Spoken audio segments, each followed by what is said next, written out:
नमस्कार. किमंतु लाईव्हमध्ये आपल्या सर्वांचं मनपूर्वक स्वागत. प्रश्न आणि उत्तरे या मालिकेमध्ये आज आपण ज्या प्रश्नाचा विचार करणार आहोत तो आपल्या सगळ्यांच्या जिव्हाळ्याचा आणि अस्मितेचा दोन्ही आहे. तो प्रश्न आहे, कृष्णाजी भास्कर वकील, अंगरक्षक की दुहेरी हस्तक? कारण वेगवेगळ्या बकरीमध्ये कृष्णाजी भास्कर या अफजल खानाच्या वकिलाबद्दल वेगवेगळी विधानं केलेली आढळतात. त्याच्यामागे वेगवेगळी कारणं आहेत, वेगवेगळी स्पष्टीकरणं आहेत जी या वकिलाला वाचवण्यासाठी आपल्याला दिलेली आढळतात. म्हणून आज आपण या गोष्टीचा विचार करणार आहोत की खरोखर कृष्णाजी भास्कर हा कोण होता, त्याची भूमिका काय होती, शिवाजी महाराजांबरोबर झालेल्या चकमकीमध्ये तो ठार झाला का शिवाजी महाराजांनी त्याला जीवदान दिलं, आणि अफजल खान वधाच्या प्रकरणामध्ये त्याची एवढी चर्चा होण्याचं कारण काय? आता एवढी चर्चा होण्याचं काय कारण आहे हा प्रश्न जर आपण विचारात घेतला तर सगळ्यात आधी आपल्या असं लक्षात येतं की तो अफजल खानाचा वकील होता. एवढी गोष्ट पण कृष्णाजी भास्करबद्दल चर्चा होण्यासाठी पुरेशी. कारण कृष्णाजी भास्करच्या ऐवजी दुसरा जरी कोणी व्यक्ती अफजल खानाचा वकील असता आणि तो मराठी किंवा ब्राह्मण असता तर त्याची देखील एवढीच चर्चा झाली असती. कारण शिवाजी महाराज हे आपल्या सर्वांच्या प्रेमाचं, आदराचं, अस्मितेचं, स्वातंत्र्याचं प्रतीक आहे. त्यांच्या विरोधामध्ये जो अफजल खान लढतो त्याच्या बाजूने वकिली करायला येणारा माणूस जर त्यांच्याच मुलखातला आणि त्यातही ब्राह्मण असेल तर त्याच्याबद्दल चर्चा होणं स्वाभाविक आहे.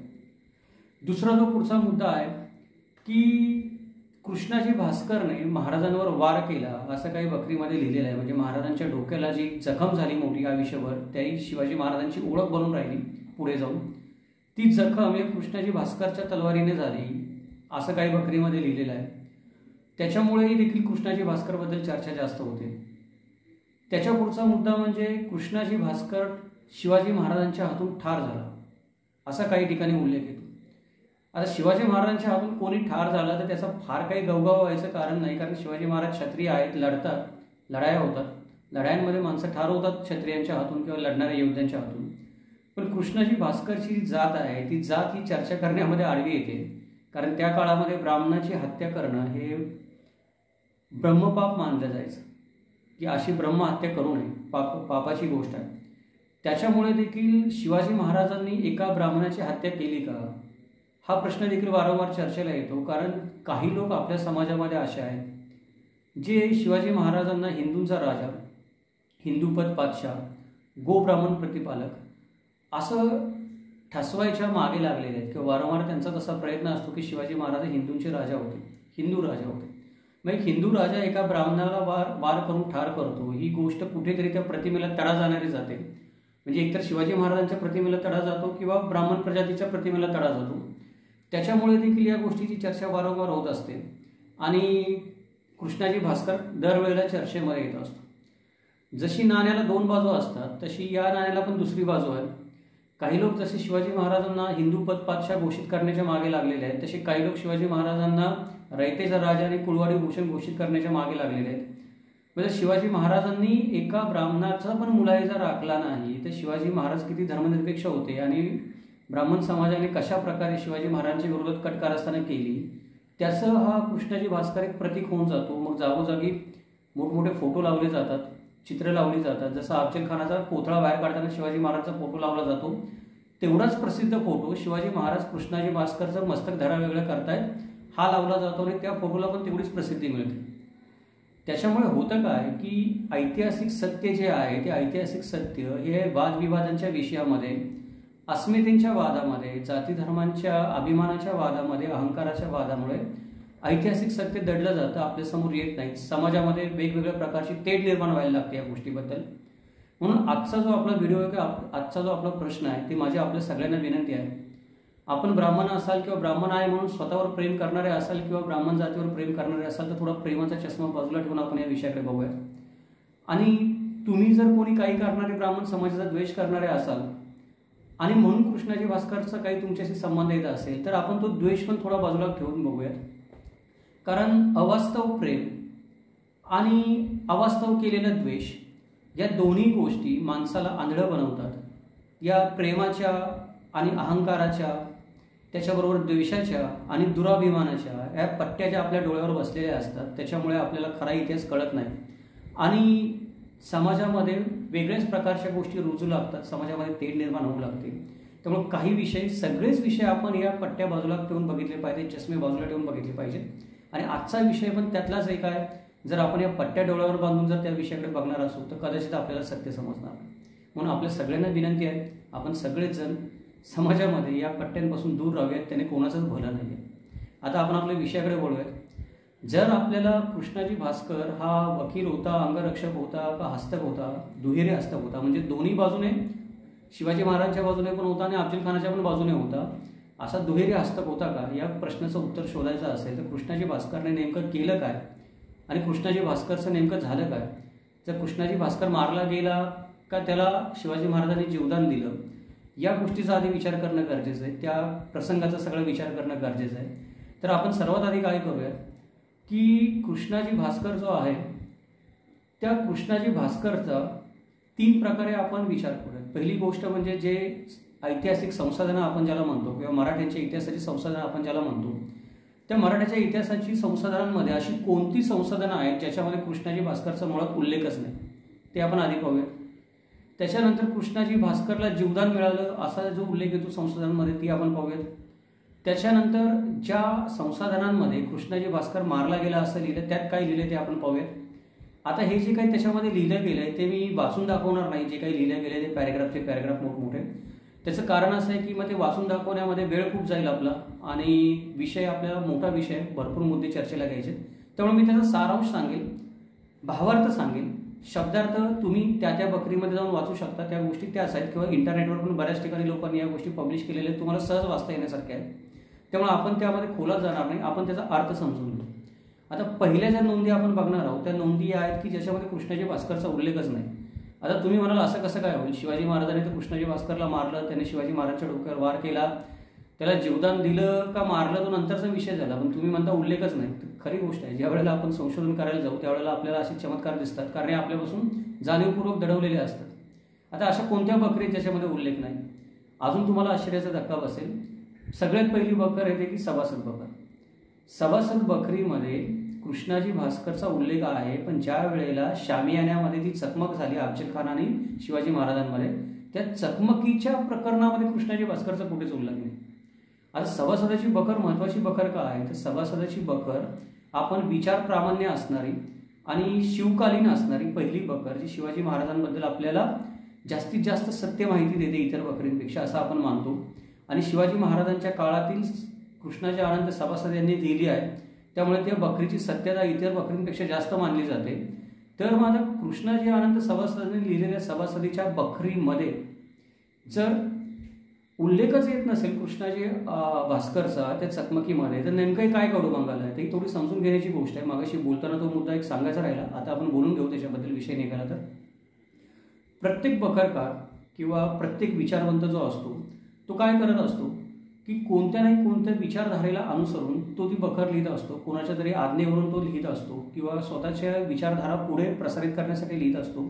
स्वतःच्या संघटनेची, विचाराची, धर्माच्या विचारधारेला जो ते बांधील असतो, त्याला ज्या गोष्टी अपायकारक असतात त्या गोष्टी तो दडवण्याचा प्रयत्न करतो सोयीस्करपणे त्या गोष्टीमध्ये. इथे आपण सभासद काय दडवण्याचा प्रयत्न करतो, सभासद कृष्णाजी भास्करचा उल्लेखच करत नाही चकमकीमध्ये, याचा अर्थ त्याला हे टाळायचं आहे की शिवाजी महाराजांच्या हातून कृष्णाजी भास्करचा वध झाला किंवा कृष्णाजी भास्करला शिवाजी महाराजांनी मारलं, त्याने वार केला, म्हणून सभासदाला दाखवायचंच नाही. तर का दाखवायचं नाहीये तर सभासदाची बकर आपण जर बघितली तर सभासदाच्या बकरीमध्ये सभासद प्रत्येक ठिकाणी शिवाजी महाराजांचा उल्लेख अवतारी पुरुष असा करतो. फार म्हणजे अगदी अफजल खान वधाच्या प्रकरणानंतर तर त्याने स्वतः हे वाक्यच आहे की थोर अवतारी पुरुषच आहेत महाराज, नाहीतर हे कार्य झालं नसतं त्यांच्या हवाला.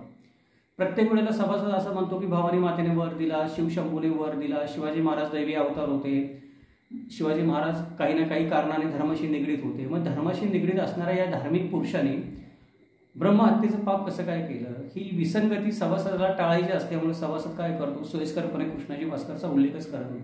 म्हणजे कृष्णाजी भास्करचा उल्लेख तो बाकी ठिकाणी करतो की अफजल खानाचा वकील हेजीबीस आला, त्याने चर्चा केली, अमुक केली, तमुक केली, पण जेव्हा ती चकमक घडली तेव्हा तिथे कृष्णाजी भास्कर दिसतच नाही आपल्याला त्या फ्रेममध्ये कुठे. जेव्हा सभासद त्या वर्णन करतो त्या गोष्टीचं तेव्हा शामियान्याच्या आतले, त्याचं कारण हे आहे की सभासदाला शिवाजी महाराजांची जी प्रतिमा उभी करायची ती धार्मिक प्रतिमा उभी करायची, किंवा आपण म्हणतो की दैवी प्रतिमा उभी करायची. धार्मिक प्रतिमा म्हणण्यापेक्षा शिवाजी महाराजांची एक दैवी प्रतिमा उभी करायची.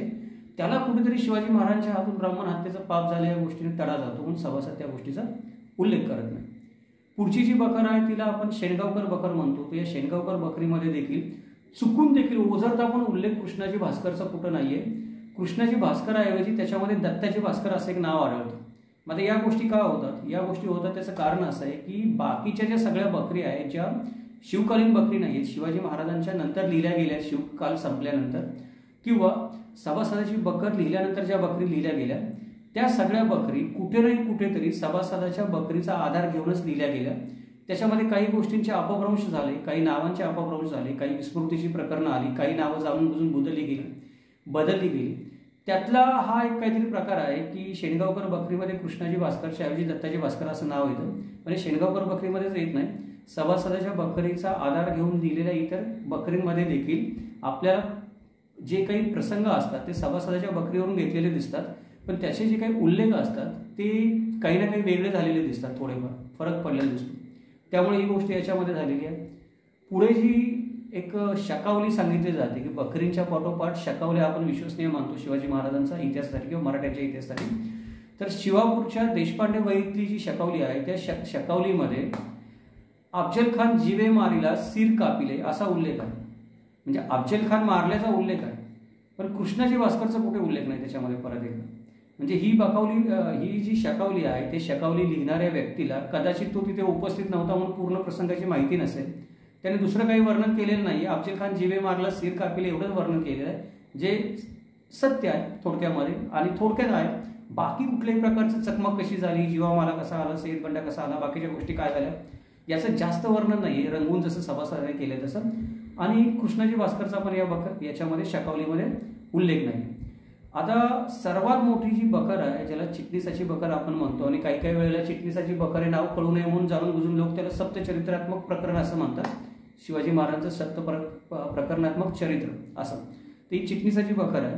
ही चिटणीसाची बकर सर्व अनर्थाचं मूळ आहे, कारण चिटणीस हा जो आहे मल्हार रामराव चिटणीस त्याच्या पूर्वजांना बाळाजी आवळी चिटणीसांना संभाजी महाराजांनी हत्तीच्या पायी दिलं होतं.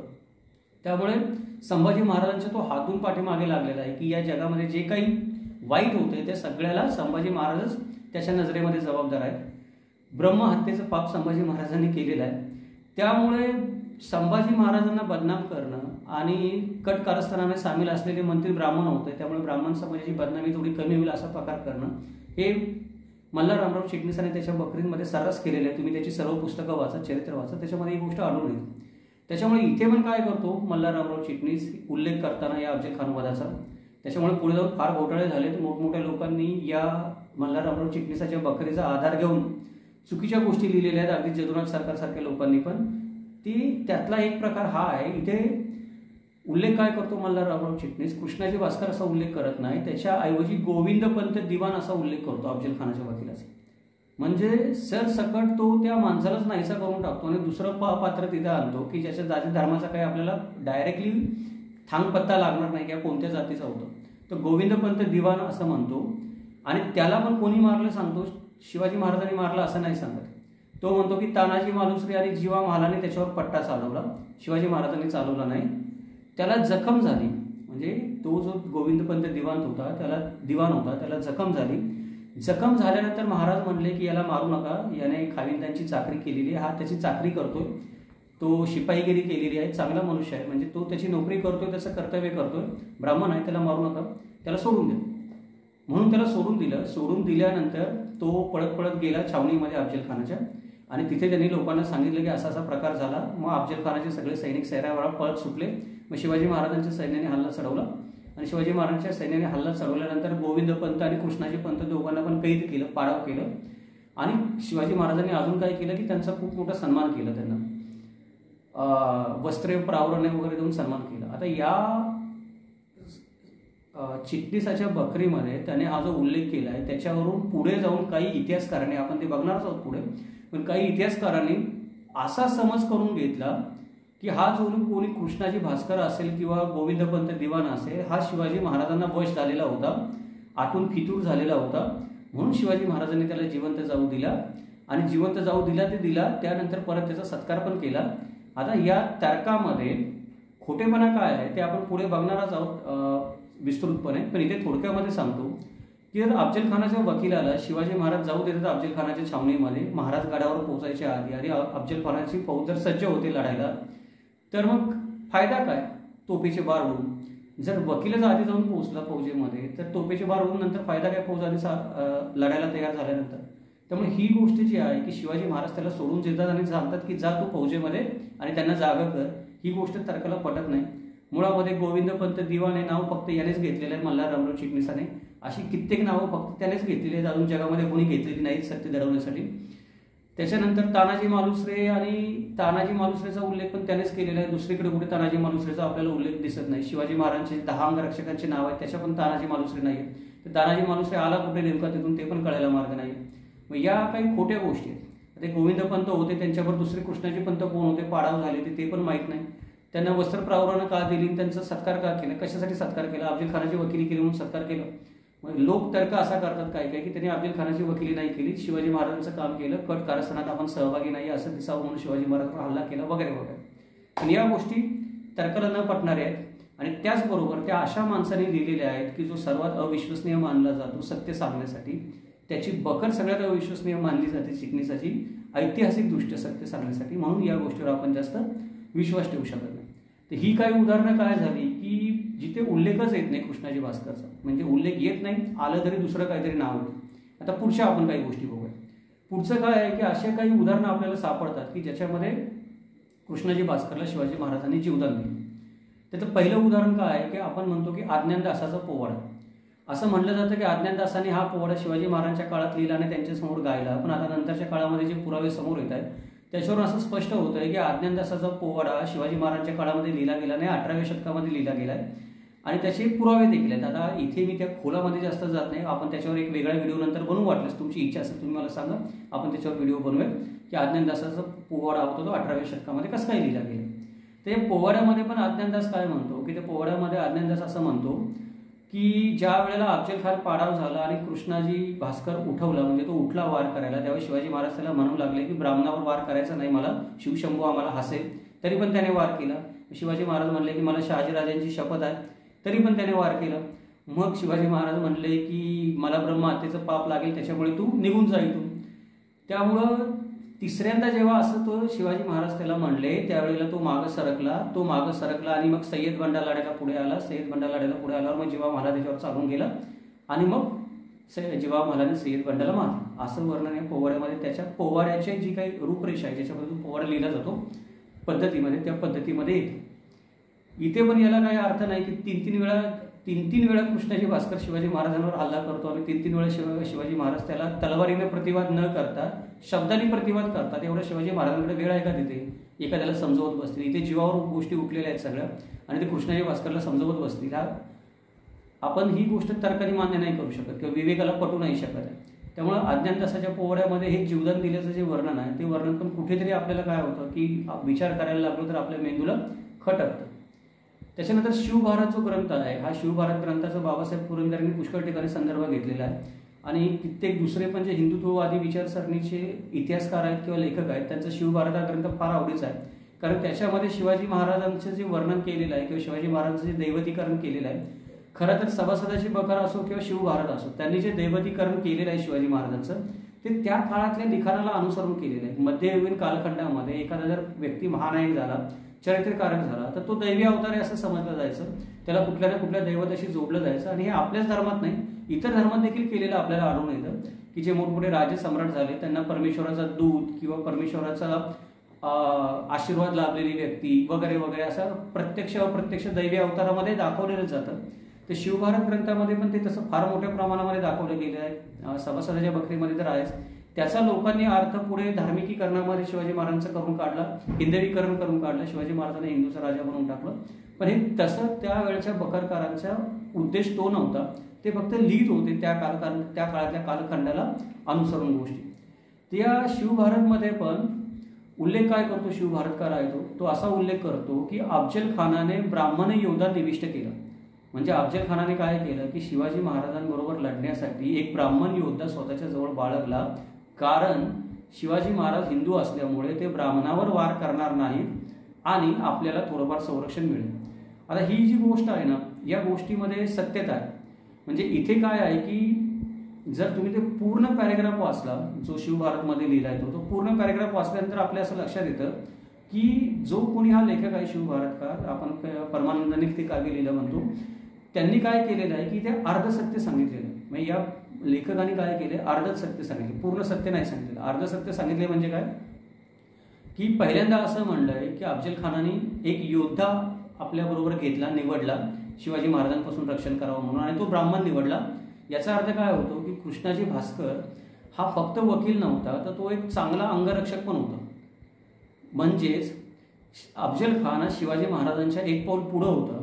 शिवाजी महाराजांनी काय केलं की स्वतःचा आणलेला अंगरक्षक जो होता जीवा महाला, त्याला सय्यद बंडाबरोबर बाहेर पाठवला, पण अफजल खानाचा एक अंगरक्षक तलवार घेऊन तिथेच उभा होता.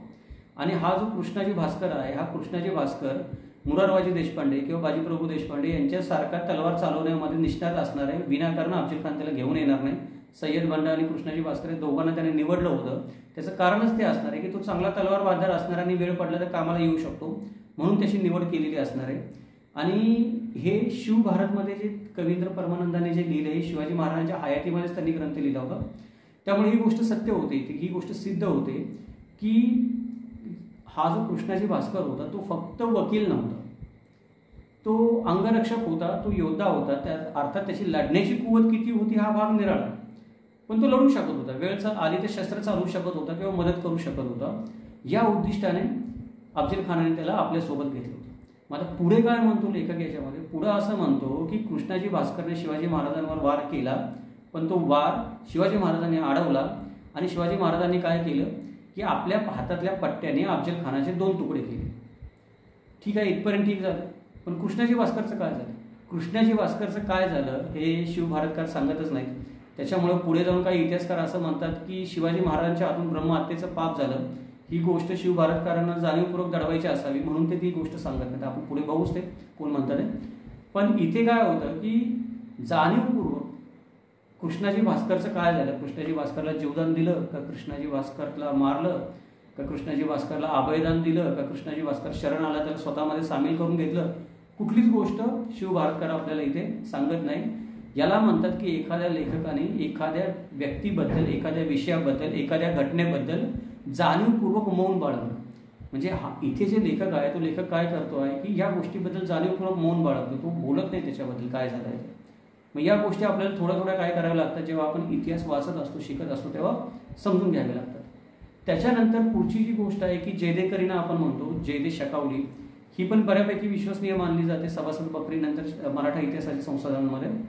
तर याच्यामध्ये काय केलेलं आहे की याच्यामध्ये कुणाचं नाव घेतलेलं नाही आहे सरळ. म्हणजे हेजीब आणि हुद्देकरी यांनी शिवाजी महाराजांवर वार केला, जे अफजल खानाच्या बाजूकडचे होते त्यांनी शिवाजी महाराजांवर वार केला. त्यावेळेला पंताजी गोपीनाथ याला जखम झाली. म्हणजे पंताजी गोपीनाथ जे शिवाजी महाराजांचे वकील होते त्यांना जखम झाली. आता पंताजी गोपीनाथ कोण आहे ते आपण पुढे बघू. आपण त्यांना जखम झाली नाही झाली ती पुढच्या आपल्या चर्चा, आता पुढच्या मुद्द्यामध्ये आपण त्याबद्दल चर्चा करणारच आहोत. आपण जास्त काही बोलून आता इथे बोलत नाही त्याबद्दल. तर पंताजी गोपीनाथ यांना जखम झाली, त्याच्याबरोबर जीवा महाला आणि सर्जेराव हे 2 जण धावून आले. आता इथे सर्जेराव कोण आहे, सर्जेराव जेदे. जीवा महाला आणि सर्जेराव जेदे 2 जण धावून आले. त्यांनी अफजल खानाचे हेजीब आणि हुद्देकरी मारले. म्हणजे इथे हेजीब आणि हुद्देकरी मारले असा उल्लेख येतो. तर हेजीब कोण आहे अफजल खानाचा, कृष्णाजी भास्कर. हे कृष्णाजी भास्करला या चकमकीमध्ये मारण्यात आलेलं आहे असं जयदे शकावले आपल्याला सुचवते अप्रत्यक्षपणे, नाव न घेता. कोणत्याही व्यक्तीचं नाव घेत नाही. पण इथे पण एक गोष्ट आपल्याला नवीन शिकण्यासारखी आहे की जयदे शकावली काय म्हणते, जीवा महाला आणि सर्जेराव धावून आले.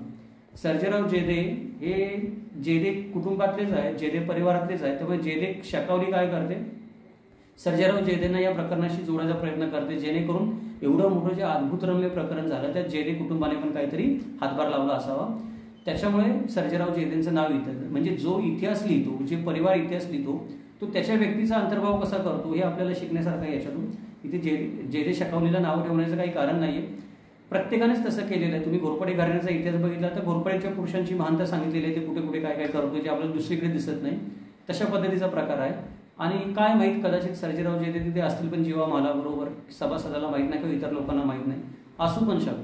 म्हणजे इतिहास हा अशी गोष्ट आहे, असू पण शकतं, आपण काही बोलू शकत नाही. आता पुढची जी बकर आहे ती पुढची बकर आहे 91 कलमी बकर. आता या 91 कलमी बकरीची समस्या ही आहे की हिच्या एकापेक्षा जास्त प्रती आहेत. म्हणजे राजवाडे प्रत आहे, भारतवर्ष प्रत आहे, फॉरेस्ट प्रत आहे, साने प्रत आहे, सरकार प्रत आहे, अशा भरपूर प्रती आहेत आणि या सगळ्या प्रती वेगळी वेगळी माहिती सांगतात. म्हणजे लोक 91 कलमी बकरीला विश्वसनीय बकर मानतात सभासद बकरीनंतर, पण काही वेळेला काय होतं की तिला विश्वसनीय मानावं का मानू नये असा प्रश्न पडतो. कारण मुळामध्ये लेखकाने असं लिहून ठेवलंय, जो कोणी असेल तो नक्कल करणारा त्याने, आता त्याचं नाव पटकन इथे घेत नाही, त्याने असं लिहिलंय की आख्यायिका आहे 91 कलमी बकर ही शिवाजी महाराजांची आख्यायिका आहे. बकरे ज्यांनी तिचं संपादन केलं त्यांनी तिला बकरे नाव चिटकवून टाकलं. कित्येक लोकांनी, म्हणजे त्याच्यामध्ये विका राजवाडे पण आले, त्यांनी अशा काही काही गोष्टींना बकर म्हणलंय की ज्या बकरी नाहीच आहेत. म्हणजे मागे पण आपण शालिवाहनाच्या बकरीमध्ये बघितलं की ती सत्यनारायणाची कथा सांगितल्यासारखी वाटते, ती सातवाहन राजाची आख्यायिका वाटते शालिवाहनाची, तिला बकर म्हणायचं काही कारण नाही. पण उगाच एखाद्या गोष्टीला बकर म्हणल्याने काय होतं की तिचं वजन वाढतं. 91 कलमी बकरीला विश्वसनीय नाहीये याचा अर्थ तिला अर्थ नाहीये किंवा ती ऐतिहासिक महत्व नाही असं म्हणत नाहीये मी. पण जर लेखकानेच मूळ नमूद केलं असेल ही आख्यायिका आहे, तर तुम्ही 91 कलमी आख्यायिका म्हणा ना, तुम्ही बकर का म्हणता त्या गोष्टीला, हा पहिला मुद्दा आहे. त्याच्यानंतर वेगळ्या वेगळ्या लोकांनी वेगळ्या वेगळ्या प्रती आता त्याच्या ज्या सादर केलेल्या आहेत संपादित करून किंवा वेगवेगळ्या प्रती त्यांनी निर्माण केल्या आपल्या आपल्या अनुभवाने अभ्यास करून, त्याच्यामध्ये पण विविधता आढळून येते या गोष्टीमध्ये. ज्या वेळेला 91 कलमी बकरीचा आपण व्हिडिओ बनवणार आहोत त्यावेळेला आपण हे विस्तृतपणे त्याच्यामध्ये पाहू. आता फक्त इतकं लक्षात घेऊया की राजवाडे प्रत, भारतवर्ष प्रत आणि फॉरेस्ट प्रत ही सगळे काय म्हणतात की कृष्णाजी भास्कर यांनी शिवाजी महाराजांवर फिरंगीचा वार केला, म्हणजे तलवारीचा वार शिवाजी महाराजांवर केला. मग महाराजांनी अफजल खानावर पट्टा चालवला. त्याच्यानंतर महाराजांनी कृष्णाजी भास्करला मारू दिले नाही आणि तो लष्करामध्ये सांगायला माघारी जीव घेऊन गेला. याचा अर्थ काय ही बकर ज्यांनी लिहिलेली आहे दत्ताजी वाकनीस यांनी, त्यांनी समर्थ रामदासांबद्दल पण काही गोष्टी त्यांच्या बकरी याच्यामध्ये लिहिलेल्या 91 कलमी बकरीमध्ये, जे आपल्याला सभासद बकरीमध्ये आढळत नाही. हे स्वतः ब्राह्मण जातीचा त्यांना थोडंसं आपल्याला असं वाटतं की त्यांना कळवळा आहे किंवा त्यांना त्या ब्राह्मण जातीबद्दल प्रेम आहे, म्हणून त्यांनी कदाचित कृष्णाजी भास्कर याची हत्या शिवाजी महाराजांच्या हातून झाली किंवा ब्राह्मण समाजाने शिवाजी महाराजांच्या डोक्याला खोप पडली ही गोष्ट सांगायचं टाळलेलं असेल. याच्यामध्ये कोणी ब्राह्मण समाजाला दोष द्यायचं कारण नाही, ब्राह्मण समाजाने पण स्वतःला दडवायचं काही कारण नाही, चुकीचा इतिहास द्यायचं काही कारण नाही. प्रत्येक माणूस ही गोष्ट इतिहासामध्ये करत असतो, आपापल्या स्वतःचा स्वार्थाचा जातीचा अभिमानाचा इतिहास आपण सगळेजण लिहित असतो. जो आपल्या स्वार्थाला अभिमानाला जातीला धर्माला समाजाला दूषणास्पद वाटतो तो इतिहास आपण दडवत असतो, प्रत्येक जणच करतो. त्यामुळे ही गोष्ट आपण एक ऐतिहासिक गोष्ट म्हणून घेतली पाहिजे. जर दत्ताजी वाकनीस यांनी तसा उल्लेख केला नसेल याच्यामध्ये तर दत्ताजी वाकनीस असं म्हणतात की कृष्णाजी भास्कर याला मारू दिले नाही, त्याला परत लष्करामध्ये जाऊ दिलेले आहे. बाकी तो मोठा पॅरेग्राफ आहे, आता आपण इथे वाचत नाही तो. पुढे आता ज्या गोष्टी आहेत या ज्या गोष्टी काय होत्या की इथे या बकरीतले आत्ताचे उल्लेख आपण बघितले, हे सांगतात की येनकेन प्रकारे कृष्णाजी भास्करला जीवदान मिळालेलं आहे. मग आता अशा कुठल्या बकरी आहेत की ज्या बकरी म्हणतात की कृष्णाजी भास्करला जीवे मारलेले आहेत, तर महत्वाच्या 3 ते 4 बकरी आहेत. त्यातली पहिली बकर परत येते की 91 कलमी बकर. आता मागाशी जी 91 कलमी बकर बघितली आपण, जी म्हणते की कृष्णाजी भास्करला जीवदान दिलं, ती कुठली होती, त्याच्या प्रती कुठल्या होत्या, राजवाडे प्रत, भारतवर्ष प्रत आणि फॉरेस्ट प्रत, या 3 प्रती होत्या. आता ह्या 91 कलमी बकरीच्या साने प्रत आणि सरकार प्रत या 2 प्रती, या प्रती काय म्हणतात की कृष्णाजी पंत दिवाण यांनी महाराजांवर हात टाकला. म्हणजे इथे कृष्णाजी भास्कर असा उल्लेख नाहीये, कृष्णाजी पंत दिवाण असा उल्लेख आहे. राजे बोलले की तू ब्राह्मण आहेस, मी तुझ्या मागे सरतो, तू मागे राहा, पुढे येऊ नकोस, माझ्या हातून ब्राह्मणाची हत्या घडेल. इतक्यात जीवा महालाने कृष्णाजी भास्करवर वार करून त्याला ठार मारले. सरकारी प्रतमध्ये सरकार प्रत जी आहे 91 कलमी बकरीची, या सरकार प्रतमध्ये कृष्णाजी पंत यांच्या ऐवजी गोपीनाथ पंत असा उल्लेख केला अफजल खानाच्या बकरीचा. म्हणजे त्या गोपीनाथ पंत आपल्या सगळ्यांना माहिती आहे निर्विवादपणे की शिवाजी महाराजांचे वकील होते. शिवाजी महाराजांचा वकील अफजल खानाचा वकील आहे असं इथे सरकार प्रतमध्ये सांगितलेलं आहे. म्हणजे गोष्टी किती गोंधळाच्या आहेत बघा. लोक एकच बकर आहे, एकच आख्यायिका आहे, तिच्यात 5 वेगळ्या वेगळ्या प्रती आहेत. 5 वेगळ्या वेगळ्या प्रतिमध्ये एकच गोष्टीची वेगळी वेगळी नावं आढळतात, वेगळी वेगळी वर्णनं आढळतात. त्याच्यामुळे बकरींवर विश्वास ठेवणं अवघड जातं एखाद्या गोष्टीचं सत्य शोधण्यासाठी, आणि आपल्याला तर्काने आणि अनुमानाने ती गोष्ट शोधावी लागते. पुढची जी आता गोष्ट आहे, आपल्याकडे जो संसाधन आहे ज्याच्यामुळे आपल्याला माहिती मिळते याला मारल्याची कृष्णाजी भास्करला, ते आहे अज्ञानदासाचा पोवाडा आहे. याची एक लघु आवृत्ती आपल्याकडे उपलब्ध आहे.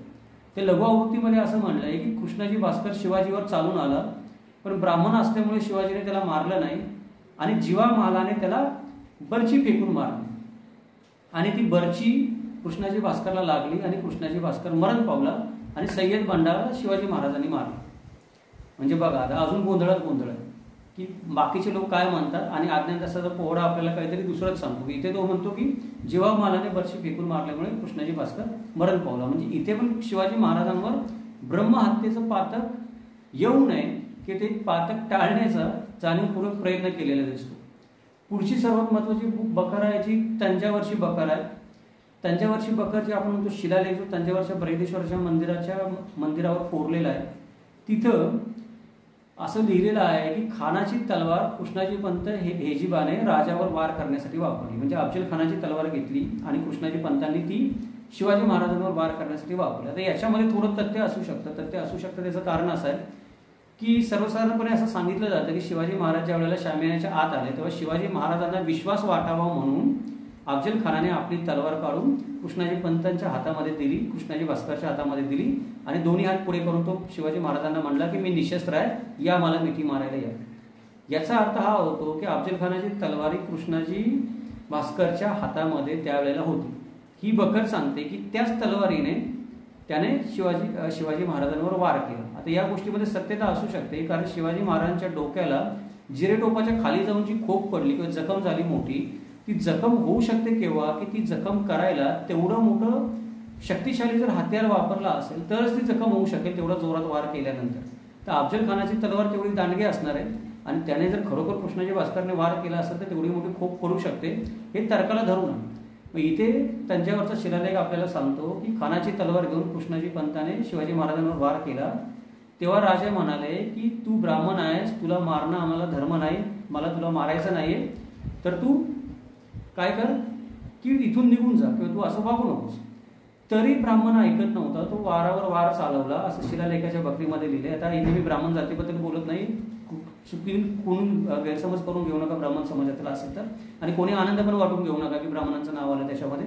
जे लिहिलंय त्याच्यामध्ये त्याने असं म्हणलं की वारावर वार चालवले ब्राह्मणाने आणि शिवाजी महाराजांनी काय केलं की नंतर त्याच्याकडे दुर्लक्ष केलं आणि शिवाजी महाराज त्याच्याकडे पाठ करून परतून पायनासे झाले आणि निघून चालले तिथून की उगाच ब्रह्महत्येचं पातक आपल्याला लागायला नको. म्हणजे इथे पण काय होते, शिवाजी महाराजांना वाचवायचा प्रयत्न केला जातो. परत त्यावेळेला राजांचा एक खिसमसदार पुढे आला आणि त्याने काय केलं की कृष्णाजी पंतावर वार करून त्याचे 2 तुकडे करून टाकले, त्याला दुधड केलं, कृष्णाजी पंताचे 2 तुकडे केले. मग ही बकर काय करते की ही बकर कृष्णा भास्कर शिवाजी महाराजांनी मारल्याची सांगते. शिवाजी महाराजांनी मारल्याची सांगते म्हणजे शिवाजी महाराजांच्या चकमकीमध्ये जी चकमक झाली अफजल खानाची त्याच्यामध्ये शिवाजी महाराज मारला गेल्याची सांगते. पण सांगते कोणी मारलेलं की शिवाजी महाराजांच्या कोणत्या खिसमतदारांनी त्याला मारलेलं आहे, शिवाजी महाराजांनी मारलेलं नाहीये. ही बकर शिवाजी महाराजांच्या ही जी घटना घडली त्याच्यानंतर 144 वर्षांनी लिहिली गेली हा शिलालेख. त्याच्यामुळे त्याचे सत्य असतं त्याबद्दल काही संभ्रम निर्माण होऊ शकतात किंवा वादाचे विषय होऊ शकतात. पण बऱ्यापैकी ही जी तंजावरची बकर आहे ती आपल्याला शिवाजी महाराजांबद्दल काही अधिकारिक माहिती देण्यासाठी मदत करते. ज्या वेळेला आपण त्या बकरीचा रिव्ह्यू करणार आहोत पुढे जाऊन त्यावेळेला आपण त्याच्याबद्दल बोलू. अजून एक जी गोष्ट आहे जी आपल्याला असं सांगते की कृष्णाजी भास्कर मारला गेला ती म्हणजे वाई परगण्याचा एक यादीनामा. तर वाई परगण्याचा यादीनामा काय आहे तर विजापूर दप्तरात कामकाजामध्ये जे काही नोंदी केल्या जातात त्या कामकाजाच्या नोंदीतली एक यादी ही वाई परगण्याची नोंद आहे कामकाजाच्या दप्तरात, विजापूरच्या दप्तराच्या कामकाजातली. त्याच्यामध्ये काय लिहिलं आहे की कृष्णाजी भास्कर मानुले हेजीब शिवाजीराजे भोसले यांच्याकडे पाठवले. म्हणजे कृष्णाजी भास्कर याला हेजिबी करण्यासाठी किंवा वकील करण्यासाठी शिवाजी महाराजांकडे पाठवलं. मुलाखतीचे व्यक्ती शिवाजी भोसला याने खान आजमास जीवे मारिता मानुले राजे आजमावरी हात केला. म्हणजे ज्या वेळेला भेटीचा वेळ आली त्या भेटीच्या वेळेला शिवाजी महाराजांनी अफजल खानाला जीवे मारला. त्यावेळेला जो हेजीब होता तिथे त्या हेजिबाने काय केला की राजांवर वार केला. राजांवर वार केल्यानंतर राजाने आजमाने पट्ट्याचे वार देता पंडित मानुले ठार झाले. म्हणजे राजाने पण काय केलं की त्याने ज्या वेळेला कृष्णाजी भास्करने हल्ला केला त्यावेळेला राजाने पण 2 पट्ट्याचे तडाखे लगवले त्यांना आणि त्याच्यामध्ये कृष्णाजी भास्कर ठार झाला. हे लिहिलंय कुठे यादीनाम्यामध्ये वाई परगण्याच्या जो विजापूर दप्तराचा कामकाजाचा अधिकारिक भाग आहे. म्हणजे हे एक अधिकारिक दस्तावेज आहे कुठल्या तरी सरकारी कामकाजाचा आणि सरकारी कामकाजाच्या दस्तावेजामध्ये जर नोंद आली असेल तर ती खरी मानावी लागेल किंवा खरी मानायला भरपूर जागा आहे. कारण या नोंदी एक आपण कामकाजाचा भाग म्हणून केले जातात. कारण कृष्णाजी भास्कर जर वाईचा सुभेदार असेल किंवा तिथला वाईचा कोणीतरी देशपांडे वतनदार वगैरे असेल तर त्याला काही ना काही विजापूर दरबाराला तो देत असेल, शेतसारा वगैरे विजापूर दरबाराकडून त्याला काही ना काहीतरी मिळत असेल मानधन वगैरे. तर कृष्णाजी भास्कर जिवंतच राहिला नाही तर त्याला मानधन देण्याचा प्रश्नच येणार नाही, किंवा त्याचा विषय काहीतरी निकालात करावा लागेल. म्हणून ही नोंद केलेली असणार आहे तिथे की कृष्णाजी भास्कर आता मारला गेलेला आहे. आता त्याच्या नावाने काही मानधन द्यायचं असेल देणं बंद केलं पाहिजे, दुसरा कोणतरी माणूस तिथे नेमला पाहिजे जेणेकरून आपल्याला तिकडून शेतसारा येईल. या अनुषंगाने या नोंदी होतात सरकार दरबारी. तर जर सरकार दरबारातली नोंद असेल आणि ही नोंद खरी मानत असो आपण आणि खरोखर खरी असेल तर मग आपण छातीटोपपणे म्हणू शकतो की कृष्णाजी भास्कर मारला गेला. पण आता याच्यामध्ये पण काय आहे की बऱ्याच गोष्टी आहेत. इथे आपण बघितलं की कुठे नोंदच येत नाही कृष्णाजी भास्करची, कुठे जीवदान दिल्याची नोंद येते आणि कुठे मारला गेल्याची नोंद येते. खरं कसं समजायचं आणि गोंधळ होतो कशामुळे, की कशामुळे असं म्हणलं जातं की कृष्णाजी भास्कर मारला गेला नाही. शंका घ्यायला जागा कुठे निर्माण होते की कृष्णाजी भास्कर जिवंत व्हावं. ही शंका घ्यायला जागा निर्माण होते की प्रतापगडच्या युद्धानंतर जी काही पत्र लिहिली गेली त्या पत्रांमध्ये कृष्णाजी भास्कर नावाच्या व्यक्तीचा उल्लेख आहे. आता कृष्णाजी भास्कर कोण आहे हे कळायला काही मार्ग नाही. कुठल्याही पत्रामध्ये असं म्हणलेलं नाहीये की हा कृष्णाजी भास्कर तोच आहे जो प्रतापगडच्या युद्धामध्ये अफजल खानाच्या बाजूने वकील म्हणून आला होता आणि त्याला शिवाजी महाराज काहीतरी म्हणतायत असा कुठल्याही पत्रामध्ये उल्लेख नाहीये. पण कृष्णाजी भास्कर हा जो उल्लेख आहे तो उल्लेख वारंवार येतो. काही लोक काय करतात की कृष्णाजी भास्कर हा उल्लेख वारंवार येतो त्याच्यामुळे कृष्णाजी भास्कर शिवाजी महाराजांना शरण आलेला असावा. जसं आपण म्हणलं की मल्हारराव चिटणीसाने त्याच्या बकरीमध्ये बदमाशी केलेली आहे की तो गेला, त्याला सोडलं, तो परत गेला आणि त्याला वस्त्रप्रावरण वगैरे दिली. त्याचा आधार घेऊन आणि या पत्रांचा आधार घेऊन काही लोक अशी एक मांडणी करतात विचारांची की कृष्णाजी भास्करला शिवाजी महाराजांनी अभयदान दिलं होतं, तो त्यांच्याच बाजूने होता, पितूर होता, त्याने मदत केली कटामध्ये, त्याला नंतर महाराजांनी सत्कार केला आणि तोच हा कृष्णाजी भास्कर आहे ज्याचा उल्लेख वारंवार या पत्रांमध्ये येतो. तर आता आपण ते पत्रांमधले काही ओझरते उल्लेख बघूयात, जास्त आपण त्याच्यामध्ये काही जाणार नाही. पहिला आहे की 5 एप्रिल 1668 पत्रामध्ये असा उल्लेख आहे की कृष्णाजी भास्कर सुभेदार व कारकून महाल न्याय तर्फमाव. म्हणजे हे काहीतरी एक पद आहे, त्या पदाशी संबंधित कोणीतरी एक व्यक्ती आहे कृष्णाजी भास्कर, त्याच्याशी संबंधित उल्लेख आहे. इथे कुठेही लिहिलेलं नाहीये की हा तोच कृष्णाजी भास्कर आहे. दुसरा जो एक जाबिता आहे, जाबित्यात आपण म्हणतो की वेगवेगळे जाबिते केले जायचे त्या काळामध्ये, त्यात इसवी सन 1671 ते 1672च्या सुमारामध्ये. तर याच्यामध्ये किल्ल्याच्या संरक्षणासाठी रोख रकमेची तरतूद केलेली आणि त्या जाबित्यामध्ये कृष्णाजी भास्कर असा उल्लेख येतो. मग हा कृष्णाजी भास्कर कोण असा प्रश्न परत उपस्थित होतो. त्याच्या पुढे जाऊन 23 एप्रिल 1675ला कृष्णाजी भास्कर सुभेदार कारकून सुबा महालनिये पाव वाई व सातारा असा एक उल्लेख येतो. परत हा कृष्णाजी भास्कर कोण असा एक प्रश्न निर्माण होतो. त्याच्यानंतर 28 ऑक्टोबर 1680ला छत्रपती शिवाजी महाराजांनी कृष्णाजी भास्करला चापळच्या सुरक्षिततेविषयी आज्ञा केली. त्याचं एक पत्र दिसतं आपल्याला सापडलेलं. ते मुसलमान अगर हर कोणाचा उपद्रव न लगे ऐसे करून श्री गोसावी यांचे स्थळ आहे, हर एक विषयी परामृश करत जाणे असे एक पत्र लिहिले. म्हणजे पत्र लिहिले केव्हा? 28 ऑक्टोबर 1680ला. शिवाजी महाराजांचा मृत्यू झाला केव्हा? 3 एप्रिल 1680ला. मग 3 एप्रिल 1680ला शिवाजी महाराजांचा मृत्यू झाल्यानंतर संभाजी महाराज तेव्हा पन्हाळगडावरच होते आणि त्यांचा राज्याभिषेक झाला नव्हता छत्रपती म्हणून. गोंधळाची परिस्थिती होती, कोण लोक त्यांचं ऐकत होते, ऐकत नव्हते. अशा वेळेला संभाजी महाराजांनी पत्र कसं लिहिलं ही पण शंका घ्यायला एक जागा निर्माण होती. कदाचित ते पत्र खोटं पण असू शकेल. तो खऱ्या खोट्याचा विषय वेगळा, पण त्याच्यामध्ये कृष्णाजी भास्कर नावाच्या एका व्यक्तीचा उल्लेख आढळतो. आता पुढे जाऊन शेवटचा उल्लेख जो आढळतो तो 16 जून 1282च्या पत्रामध्ये आढळतो. याच्यामध्ये छत्रपती स्वामी गत वर्षी पणा लावून पा महाराज आले, ते समय सदरू वर्तमान देशमुखीचे 12 गाव वारणेकडे ओढत होते, ते सिरोलकडे लावले आणि देशमुखीचा कारभार तुलाजीच्या हाते बोगवट्याप्रमाणे घेत जावे म्हणून राजश्री कृष्णाजी भास्कर यास आज्ञा केली. मग आता कृष्णाजी भास्करचं गौड बंगाल काय? वारंवार कृष्णाजी भास्कर येतो कुठे? 1656 पासून 1682 पर्यंत त्याचे उल्लेख आढळतात वेगळ्या वेगळ्या गोष्टींमध्ये. तर याचं आता आपण काय संदर्भ लावणार किंवा याचा आता आपण काय निष्कर्ष काढायचा? जयराम पिंडे लिखित अजून एक आपण म्हणतो संस्कृत ग्रंथ आहे, पर्णाला पर्वत ग्रहणाख्यान म्हणून. त्याच्यामध्ये पण एक उल्लेख येतो, उमरनीच्या युद्धात प्रतापराव गुजर यांच्या सोबत कृष्णाजी भास्कर याने युद्धाच्या अखेरीस शत्रूचे सैन्य लुटलं, हत्ती घोडे रथ वगैरे लूट ताब्यामध्ये घेतली असे कृष्णाजी भास्करचा उल्लेख सापडतो.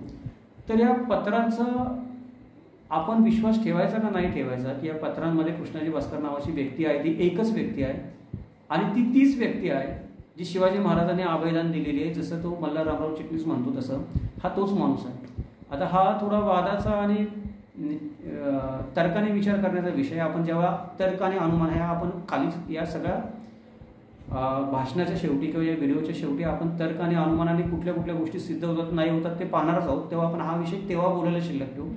पुढचा मुद्दा घेऊ आपण. पुढचा मुद्दा आहे की आता हे काय झालं की आपण हे जे सांगितलं आतापर्यंतचे जे पुरावे होते सगळे सांगितले, हे बखरीमधले, शिवकालीन कालखंडामधले, पत्रामधले किंवा जी जी पुस्तकं मराठा इतिहासाची संशोधनं म्हणून मानली जातात, म्हणजे मराठा इतिहासाची माहिती देणारे हे सगळे संदर्भ ग्रंथ आहेत. आणि या संदर्भ ग्रंथांवर इतिहासकार पुस्तकं लिहितात, त्यांची वेगवेगळे असतात. ते या ग्रंथांचा संदर्भ घेऊन वेगवेगळे इतिहासकार त्यांचं चरित्र लिहितात. एखाद्या चरित्र नायकाचं, शिवाजी महाराजांचं, संभाजी महाराजांचं, किंवा अजून कादंबरी लिहितात, किंवा दुसरं अजून काहीतरी एखादं वैचारिक पुस्तक लिहितात, समीक्षणात्मक वगैरे. तर त्या इतिहासकारांची मतं काय? मुळामध्ये आपण इतिहासकारांना फारसं महत्त्व देता कामा नये असं मला वाटतं. कारण इतिहासकार काय करतात की त्यांच्या बुद्धीला पटेल त्या गोष्टी करतात. म्हणजे आज जर समजा मी इतिहासकार व्हायचं म्हणलं, आपण सगळेजण इतिहासकार कसे व्हावे ही एक वेगळी सिरीज चालवलीच आपण व्हिडिओची, ती आपण सगळ्यांनी पाहावी आवर्जून. म्हणजे इतिहासकार काय करतात पुस्तकं लिहिताना ते आपल्याला सगळ्यांना कळेल. पण इथं आता आपण विचार करू की मला उद्या इतिहासकार व्हायचं आहे आणि मला शिवाजी महाराजांवर पुस्तक लिहायचं आहे. तर आता मला अफजल खानाचं वध हे जर प्रकरण लिहायचं असेल आणि त्या कृष्णाजी भास्करचा विषय आला तर मला काहीतरी निर्णय घ्यावा लागणार. कारण कृष्णाजी भास्कर बरोबर प्रत्येक ग्रंथामध्ये वेगळ्या वेगळ्या गोष्टी लिहिल्यात त्याच्याबद्दल. मग मी माझ्या पुस्तकामध्ये त्याच्याबद्दल काय लिहिणार? त्याला सोडलं, त्याला जीवदान दिलं की तो होता का नव्हता, का जिवंत होता, नंतर मला काहीतरी बोलावं लागणार. मला माझी भूमिका स्पष्ट करावी लागणार. म्हणजे इतिहासकाराच्या अडचणी असते की त्याला त्याची भूमिका स्पष्ट करावी लागते प्रत्येक गोष्टीमध्ये पुस्तक लिहिताना नवीन. आणि ती भूमिका स्पष्ट करताना बऱ्याचदा इतिहासकार काय करतात की स्वतःच्या विचारसरणीला अनुकूल जी भूमिका असतात ती भूमिका घेतात. त्याच्यामध्ये प्रत्येक इतिहासकार सत्य भूमिका घेईलच असं नाही. 80% वेळा जे इतिहासकार ज्यांना आपण म्हणतो ते लोक स्वतःच्या विचारसरणीला अनुसरणाची भूमिका घेतात. ही गोष्ट आपण लक्षात ठेवली पाहिजे. तर आता इथे काही इतिहासकार काय म्हणतात, शककर्ते शिवराय हे पुस्तक जे विजयराव देशमुखांनी लिहिलं, त्यांचं असं मत आहे की यादीनाम्यामध्ये जो उल्लेख आलेला आहे, म्हणजे विजापूरच्या यादीनाम्यामध्ये मगाशी आपण बोललो, तो प्रमाण मानला पाहिजे. इतर जे आपण बखरी, पोवाडा किंवा शिवभारत सारखा संस्कृत ग्रंथ आहे ज्याच्यामध्ये जे उल्लेख आहे ते ही साधने एवढी विश्वसनीय नाही आहेत. त्यामुळे त्यांना आपण विश्वसनीय, त्यातले संदर्भ आपण विश्वसनीय म्हणून ग्राह्य धरले नाही पाहिजे. जे अधिकारिक दस्तावेज आहे त्यातलाच संदर्भ ग्राह्य धरला पाहिजे. आणि दुसरी एक अडचण अशी आहे की बकरी, पोवाडा आणि शिवभारत हे शिवाजी महाराजांना दैवी अवतार असं सिद्ध करायच्या मागे लागलेले आहेत. त्याच्यामुळे शिवाजी महाराजांच्या हातून ब्रह्महत्या घडते. हे कुठेतरी ते शिवाजी महाराजांचं जे आपल्यासमोर एक नायक म्हणून त्यांना उभं करतात, शिवाजी महाराजांचा एक साचा उभा करतात आपल्यासमोर, दैवी साचा. त्या दैवी साच्याला तडा जाणारी गोष्ट आहे. त्याच्यामुळे हे लोक ही गोष्ट नमूद करणं त्यांना अडचणीचं आहे. म्हणून कृष्णाजी भास्करबद्दल ते या गोष्टी नमूद करत नाहीत की कृष्णाजी भास्करला शिवाजी महाराजांनी मारला म्हणून विजयराव देशमुखांचं असं मत आहे की आपण यादीनाम्यातल्या ज्या नोंदी आहेत त्या नोंदीच प्रमाण मानल्या पाहिजे आणि त्या नोंदीप्रमाणे आपण काय केलं पाहिजे, कृष्णाजी भास्करला शिवाजी महाराजांनी मारलं असं गृहीत धरलं पाहिजे. असंच काहीसं बाबासाहेब पुरंदरेंनी त्यांच्या पुस्तकामध्ये केलेलं आहे. त्यांनी पण या यादीनाम्यातली नोंद प्रमाण मानून कृष्णाजी भास्करला शिवाजी महाराजांनी मारलं असं त्यांच्या पुस्तकामध्ये लिहिलेलं आहे. आता इथे गजानन मेहेंदळे जे आहेत ते श्री राजा शिवछत्रपती पुस्तकामध्ये थोडं वेगळं मत मांडतात किंवा थोडं खोलात जाऊन विचार करतात याच्याबद्दल. त्यांचं असं म्हणणं आहे की बखार, पोवाडा किंवा अगदी तुम्ही ही यादी जरी म्हणली, विजापूरच्या बादशाहच्या दरबारातली असणारी यादी असेल, ती यादी देखील तेवढं विश्वसनीय संशोधन मानता येते. त्याच्यामुळं ही काही पहिल्या दर्जाची संशोधनं नाही आहेत की आपण डोळे झाकून त्याच्यावर विश्वास ठेवावं की हां ही याच्या यादीमध्ये लिहिले म्हणजे खरंच असेल. पण दुसरी गोष्ट आहे की त्यांच्या विश्वसनीयतेमध्ये पण फार काही फरक नाही की बखर फार विश्वसनीय आणि यादी फार अविश्वसनीय असं काही नाही. सगळ्यांबद्दल संशय घ्यायला जागा आहे. मग आपण आता करणार काय? कोणाची हकीकत बरोबर मानणार? एकाची हकीकत बरोबर आहे का एकाची तरी हकीकत बरोबर आहे का सगळ्यांचीच हकीकत बरोबर आहे? करणार काय आपण? मग याच्यावर विचार केला तर गोष्टी अशा होतात की पूर्वी असं मानलं जायचं की ब्राह्मण हत्या हे पाप आहे. पण ब्राह्मण हत्या हे पूर्वी पाप मानलं जायचं म्हणून शिवाजी महाराज कृष्णाजी भास्करला मुद्दाम सोडून देतील असं कोणाला वाटत नाही. गजानन मेहेंदळेंना वाटत नाही. ते त्यांच्या पुस्तकामध्ये लिहितात. त्याच्यावरून ते असं म्हणतात की कृष्णाजी भास्कर कदाचित शिवाजी महाराजांच्या हातून ठार पण झाला असेल. फक्त ब्राह्मण आहे म्हणून शिवाजी महाराज त्याला सोडून देणार नाहीत धामधुमीमध्ये. पण असं पण आपण धरून चलू की कदाचित तो शिवाजी महाराजांच्या हातून ठार झालेला नसेल, तो पळून गेला असेल किंवा वाचला असेल हा वेगळा मुद्दा, पण तो शिवाजी महाराजांच्या हातून ठार नाही झालेला, कदाचित दुसऱ्या कोणाच्या हातून ठार झालेला असेल. या गोष्टीचा फायदा उचलून 91 कलमी बकरीमध्ये किंवा अज्ञानदासाच्या पोवाड्यामध्ये जसं लिहिलंय हे सगळं हे करून ज्या लोकांना असं दाखवायचं आहे की शिवाजी महाराजांच्या हाती ब्रह्महत्या झालीच नाही, ते या गोष्टीचा फायदा उचलून त्या गोष्टी रंगवत असावेत. की शिवाजी महाराजांच्या हातून मारला गेला नाही याचा अर्थ काय? शिवाजी महाराजांनी जीवदान दिलं. तो पळून गेला याचा अर्थ काय? शिवाजी महाराजांनी त्याचा सत्कार केला. तो शिवाजी महाराजांनी त्याला परत शरण आला होता त्यावेळेला त्याला वस्त्र प्रावरण दिली याचा अर्थ काय? सत्कार केला याचा अर्थ काय? तर तो महाराजांना आतून सामील होता. म्हणजे हे लोक काय करतायत की शिवभारतकाराने जे मौन पाळलेलं आहे या गोष्टीबद्दल किंवा बाकीचे लोक काही बोलतच नाही की तो मारला गेला नसेल असं गृहीत धरून सगळे तर्क लढवत आहेत. आणि शिवभारतकार जो मानला जातो आपण शिवाजी महाराजांच्या काळामध्येच तो ग्रंथ लिहिला गेला त्यामुळे त्या लेखकाला फार महत्व आहे. तो काहीच बोलत नाही याच्याबद्दल. त्याच्यामुळं गजानन मेंदळे असं म्हणतात की तो मारला गेला असावा, कारण शिवभारतकाराने जर तो शिवाजी महाराजांच्या हातून तो मारला गेला असावा. कारण शिवभारतकाराला ते सांगायचं नाही जाणीवपूर्वक. आपण मागा म्हणलो तसं की जी प्रतिमा शिवाजी महाराजांची शिवभारत ग्रंथ उभा करतो त्या प्रतिमेला तडा जातो म्हणून शिवभारतकाराला ही गोष्ट सांगायची नाहीये. तो सांगत पण नाहीये जाणून बुजून. म्हणून कृष्णाजी भास्कर हा शिवाजी महाराजांच्या हातून मारला गेला असावा असा तर्क गजानन मेंदळे त्यांच्या पुस्तकामध्ये मांडतात. त्याच्या पुढे आपण दुसरं जे नाव आहे मोठं ते म्हणजे वासी बेंद्रे. इतिहासकारांमध्ये आपण मानतो ज्येष्ठ इतिहासकार आहे. त्यांनी एक वेगळा तर्क याच्यामध्ये राबवलेला आहे. तो जो वेगळा तर्क आहे तो असा आहे की कृष्णाजी भास्कर हा अफजल खानाचा नोकर होता. काय कारणाने नोकर होता?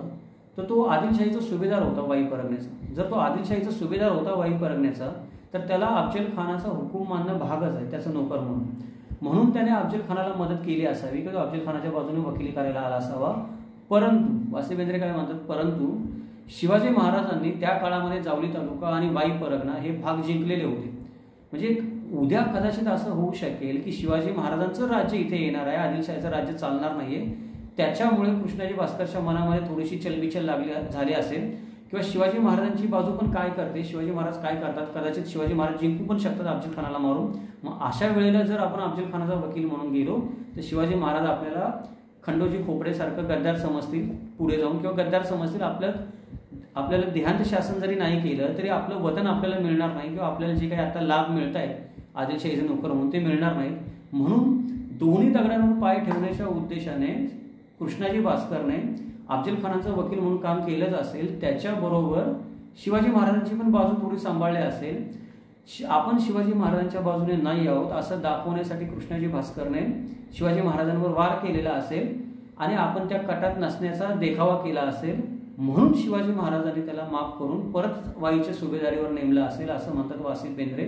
ते असं म्हणायला कारण आहेत की आपण जी मगाशी पत्र बघितली ती त्या पत्रांमध्ये वारंवार कृष्णाजी भास्करचा उल्लेख येतो. तो उल्लेख ग्रहीत धरून वासी बेंद्रे असं विधान करतात. म्हणजे परत एकदा बघा की प्रत्येक इतिहासकाराचं मत काय या गोष्टीबद्दल वेगळं वेगळं आहे. त्याच्यानंतर कृष्णराव अर्जुन केळुसकर आपण त्यांना ओळखतो की त्यांनी मराठीमध्ये शिवाजी महाराजांचं पहिलं चरित्र लिहिलं आपण म्हणतो की जे व्यापक प्रमाणामध्ये चरित्र होतं.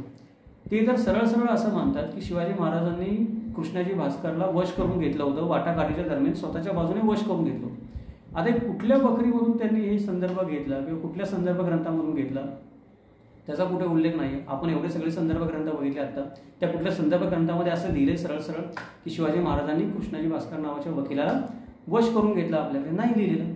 मग हे जे कृष्णाजी भास्कर हा महाराजांवर चालून आला असता त्याचे 2-3 वार महाराजांनी चुकवले आणि त्याला म्हटलं की ब्राह्मणास मारू नये अशी मला माझ्या वडिलांची आज्ञा आहे, यास्तव तू बऱ्या गोष्टीने निघून जा. आणि कृष्णाजी भास्कर पण बऱ्या बोलाने निघून गेला आणि महाराजांनी त्याला सोडून दिलं. आता शिवाजी महाराज हे आदर्श पुत्र होते.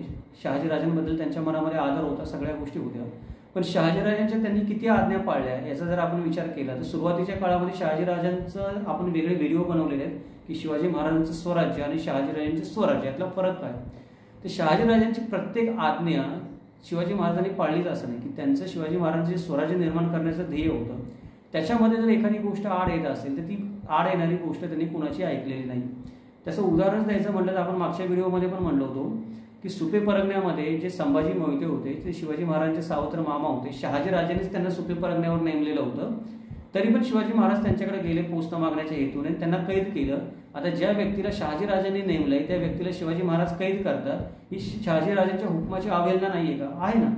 पण शिवाजी महाराजांनी ती केली. त्याचं कारण काय आहे की सुपा परगणा त्यावेळेला गरजेचं होतं स्वराज्यामध्ये येणं. तो स्वतःच्या अंमलाखाली असणं गरजेचं होतं. शिवाजी महाराजांना मानणाऱ्या माणसाच्या अंमलाखाली गरजेचं होतं. ज्या माणसाची निष्ठा शहाजीराजांच्या चरणी आहे, पर्यायाने तो आदिलशाहीचा कुठे नाही कुठेतरी एखादा नोकर लागतो, त्या माणसाकडे तो सुपे परगणा असता कामा नये.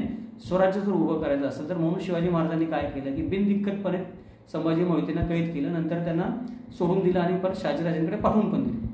पण शिवाजी महाराजांनी हे धाडस केलं ना, ज्या माणसाला शहाजीराजांनी नेमलं होतं त्याला कैद करण्याचं धाडस केलं. म्हणजे इथे हे जे काही म्हणतात की कृष्णराव अर्जुन केळुस्कर जे म्हणतात की मला माझ्या वडिलांची आज्ञा आहे ब्राह्मणास मारू नये, तर जो ब्राह्मण जर आडवा येत असतात स्वराज्याच्या वाटेमध्ये शहाजीराजांचं नाव घेऊन ती काही आज्ञा पाळत बसणार नाही. शिवाजी महाराज वाटेत आडवा येतो त्याला मारूनच टाकणार. हे आपल्याला इतिहास सांगतो तर्काने. जे शिवाजी महाराजांची बाकीचे आपण जे बघतो की त्यांनी जे जे काही त्यांच्या आयुष्यामध्ये निर्णय घेतले ते निर्णय आपल्याला शिकवतात की असं काही शिवाजी महाराज करणार नाहीत की वडिलांनी आज्ञा दिली म्हणून एखादी गोष्ट स्वराज्याचा आड आली आहे तर ती गोष्ट शिवाजी महाराज करणार नाहीत की ज्याच्यामुळे स्वराज्याची हानी होती. त्यामुळे हा पण तर्क जो कृष्णराव अर्जुन केळुस्कर देतात तो चुकीचा आहे, तो आपल्याला पटत नाही बुद्धीला तेवढं.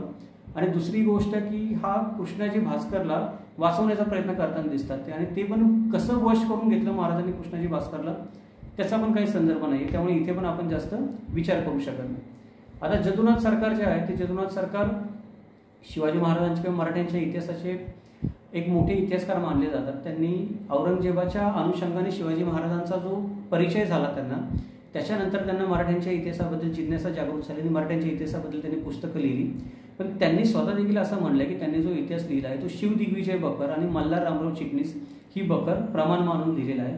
आता शिव दिग्विजय आणि मल्हार रामराव चिटणीस अशी बकर या दोन्ही बकरी अविश्वसनीय मानल्या जातात मराठ्यांच्या इतिहासाच्या साधनामध्ये. त्याच्यामुळे त्यांनी कृष्णाजी भास्करचा उल्लेख पण केलेला नाही असं म्हणतात या गोष्टीमध्ये. तर त्याच्यामध्ये पण तथ्य असण्याची शक्यता आहे की जदुनाथ सरकार पण कृष्णाजी भास्करचा उल्लेख करत नाही. जर ते मल्हार रामराव चिटणीसाची बकर आणि शिव दिग्विजय बकर प्रमाण मानत असतील तर मग त्याच्याबद्दल चर्चा करण्याचा विषयच येत नाही. आता हे सगळं काय झालं की वेगवेगळ्या इतिहासकारांची याच्याबद्दल वेगवेगळी मतं झाली. आता आपल्याला काय करायचं की आपल्या डोक्याचा गोंधळ झालेला. म्हणजे आज मी एक सर्वसामान्य वाचक आहे, मला सत्य समजून घ्यायचं शिवाजी महाराजांच्या इतिहासामध्ये नेहमीप्रमाणे एक घटना आहे, त्या घटनेचं मला सत्य समजून घ्यायचं, एक व्यक्तीचं सत्य समजून घ्यायचं. तर सगळे बखरकार म्हणून वेगवेगळ्या गोष्टी सांगतात, सगळे इतिहासकार त्याच्यावर वेगवेगळे अर्थ काढतात, कुठल्या कुठल्या पत्रामध्ये काय काय सापडतं. तर मग आता आपण निष्कर्ष काय काढणार? तर मी माझ्यापुरता जो निष्कर्ष काढलाय तो सांगतो. तुम्हाला सगळ्यांना आवडला पटला तर चांगलंच आहे, नाही आवडला पटला तरी वाईट मानू नका. आपल्याला सर्वांना आपापली मतं मांडण्याचा अधिकार आहे. आपण जे वाचतो त्याच्यावरून आपल्याला जे वाटतं ते आपण बोलत असतो. तर मी जो काही विचार केला त्याच्यावरून मला जे वाटतं ते सांगतो तर्काने. मला असं वाटतं की कृष्णाजी भास्कर हा त्या चकमकीमध्ये मारला गेला असावा. त्याचं कारण हे आहे की ज्या वेळेला शामियानामध्ये चकमक झाली त्यावेळेला त्या शामियानामध्ये 4च जण होते. 4 जणांमध्ये कोण होतं? एक शिवाजी महाराज होते, एक अफजल खान होता, एक गोपीनाथ पंत होते शिवाजी महाराजांचे वकील, आणि दुसरा कृष्णाजी भास्कर होता. आता इथे अफजल खानाचं पारडं जड आहे. अफजल खानाचं पारडं जड आहे त्याचं कारण काय की कृष्णाजी भास्कराच्या रूपाने वकिलाच्या स्वरूपात त्याच्याकडे एक अंगरक्षक आहे जो वेळप्रसंगी लढू शकतो. शिवाजी महाराज ज्या व्यक्तीला वकील म्हणून घेऊन आले ती मुत्सद्दी धूर्त धोरणी वकील होण्यासाठी किती उपयुक्त असेल, पण वेळ पडली तर ती लढू नाही शकत तेवढ्या द्वेषाने, किंवा अफजल खानाला अडवेल किंवा कृष्णाजी भास्करला अडवेल एवढं त्या व्यक्तीचं वयोमान नाही. त्याच्यामुळे या ठिकाणी काय आहे की अफजल खानाचं पारडं जड आहे. त्याच्यामध्ये अफजल खानाने आपली तलवार काढली, ती तलवार आपण कोणाकडे दिली आहे? कृष्णाजी भास्करकडेच दिली आहे की शिवाजी महाराजांना मिठी मारताना. त्याच्यामुळे जर 4च जण जर होते त्या शामियानामध्ये आणि जीवा महाल आणि सय्यद बंडा 2 जण बाहेर होते, अशी परिस्थिती होती ज्या वेळेला ही चकमक घडली त्यावेळेला. तर त्या 4 जणांमध्ये शिवाजी महाराजांनी अफजल खानाला आणि अफजल खानाने शिवाजी महाराजांना मिठी मारली दोघांनी एकमेकांना. त्यावेळेला अफजल खानाने त्याची मुंडी स्वतःच्या काखेखाली पिरगळली आणि शिवाजी महाराजांवर वार केला. नंतर महाराजांनी वाघनखा बाहेर काढली आणि अफजल खानाची आतडी बाहेर आली. त्यावेळेला अफजल खान दगा दगा असं मोठ्याने ओरडला. तो दगा दगा ओरडत होता त्यावेळेला त्याच्या हातामध्ये कुठलंही शस्त्र नव्हतं.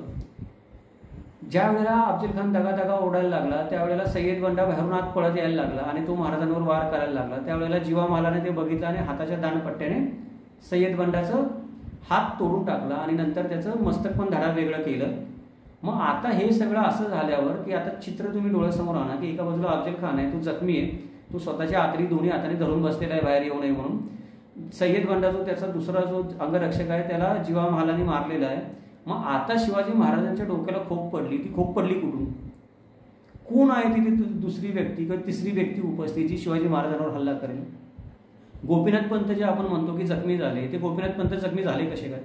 कोण आहे तिसरी व्यक्ती शामियानामध्ये की जी त्यांना जखमी करायला? तिथे एकच माणूस आहे कृष्णाजी भास्कर, ज्याच्याकडे 2 शस्त्र आहेत. 2 शस्त्र म्हणजे एक तर तो स्वतःची तलवार घेऊनच आलेला आहे तिथे. दुसरी गोष्ट की त्याच्याकडे अफजल खानाची पण तलवार आहे, मोठीच्या मोठी आहे ती, आणि अफजल खानाने त्याला घेऊनच आलेला आहे की योद्धा म्हणून. असं कोण आपल्याला सांगतं? शिवभारत ग्रंथ सांगतो. तर तो कृष्णाजी भास्कर हा मगाशी मी म्हटलं तसं की तो लढण्यामध्ये पण निपुण असणार आहे. बाकीचे जे काही त्या भागामध्ये जे आपण म्हणतो की मुरारबाजी देशपांडे पण शिवाजी महाराजांना त्या भागामध्येच सापडले, जावळीबाई परगण्यामध्ये. तर त्या भागामध्ये कृष्णाजी भास्कर पण तिथलाच होता. तर तो लढाऊ इसम असणार आहे, ब्राह्मण जातीतला असला तरी पण. तर त्याने हल्ला केला असणार आहे शिवाजी महाराजांवर. कारण मग दुसरा माणूस कोण हल्ला करणार शिवाजी महाराजांवर? जर आपण तर्काने विचार केला तिथे कोण नाहीच आहे. पण सभासद पण असं काही म्हणत नाही की जसं सभासद म्हणतो की भवानी माता प्रसन्न झाली, शिवाजी महाराजांना तलवार दिली, तर सभासद असं काही म्हणत नाही एखादा राक्षस तिथे अवतरला आणि त्याने शिवाजी महाराजांवर हल्ला केला, नाही म्हणत आहे. त्यामुळे ती पण संभावना नाही याच्यामध्ये की कुठली तरी अदृश्य शक्ती येईल आणि शिवाजी महाराजांवर हल्ला करेल. म्हणजे अदृश्य शक्तींवर विश्वास ठेवणारा सभासदासारखा बकर पण ते वर्णन करत नाही. याचा अर्थ काय? तिथे फक्त आणि फक्त कृष्णाजी भास्करच होतो ज्याने शिवाजी महाराजांवर वार केला होता. पण त्याने शिवाजी महाराजांवर वार केल्यानंतर काय झालं तर प्रत्येक इतिहासकाराने ही गोष्ट मान्य केलेली आहे की शिवाजी महाराजांच्या डोक्यावर एक व्रण पडलेलं आहे आणि ती जी जखम झालेली आहे ती अफजल खानाच्या वधाच्या वेळेलाच झालेली आहे आणि ती जखम कृष्णाजी भास्करनेच केलेली आहे. त्यानेच तो वार केल्यामुळे ती जखम झालेली आहे. याच्यावर बहुतेक संदर्भ ग्रंथांचं आणि इतिहासकारांचं एकमत आहे. ज्याच्याबद्दल एकमत नाहीये, दुमत आहे, ती गोष्ट काय आहे की त्याला जिवंत सोडला का मारला, याच्याबद्दल दुमत आहे किंवा हा वादाचा प्रश्न. पण कृष्णाजी भास्करने वार केला याच्याबद्दल सगळ्या लोकांचं एकमत आहे. आता पुढे काय झालं की आता जर कृष्णाजी भास्करने वार केला असेल तर जसं सभासद म्हणतो की महाराजांनी काय केलं की त्याला जाऊ दिलं, बाकीचे लोक काय म्हणतात की त्याला जिवंत सोडलं, त्याला जाऊ दिलं.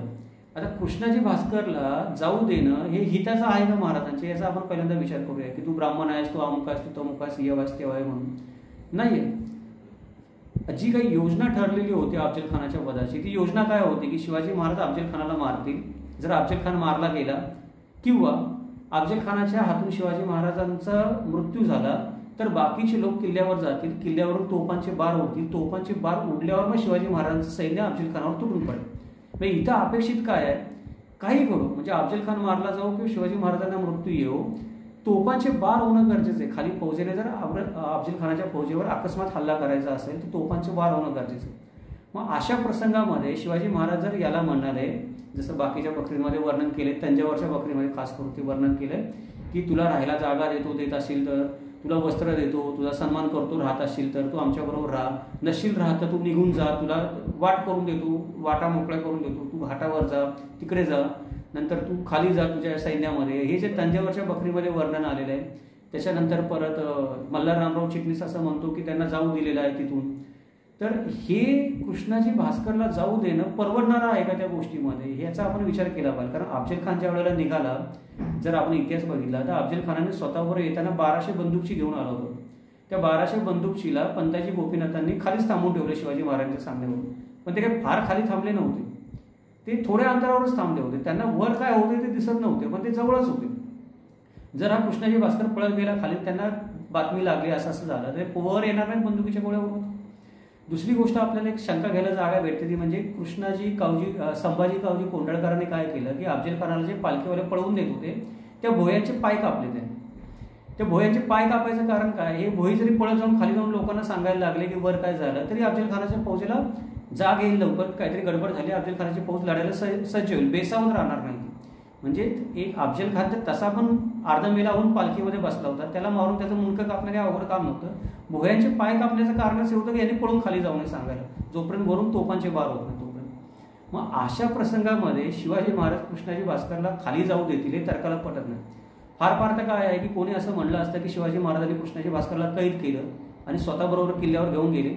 किल्ल्यावर घेऊन गेल्यानंतर मग तोफांचे बार उडवले, मग शिवाजी महाराजांच्या सैन्याने हल्ला केला, मग अफजल खानाचं सैन्य मारलं गेलं आणि मग शिवाजी महाराजांनी कृष्णाजी भास्करला मुक्त केलं आणि जाऊ दिलं वगैरे वगैरे असं कोणी लिहिलं असतं तर ते थोडंफार तरी पटण्यासारखं.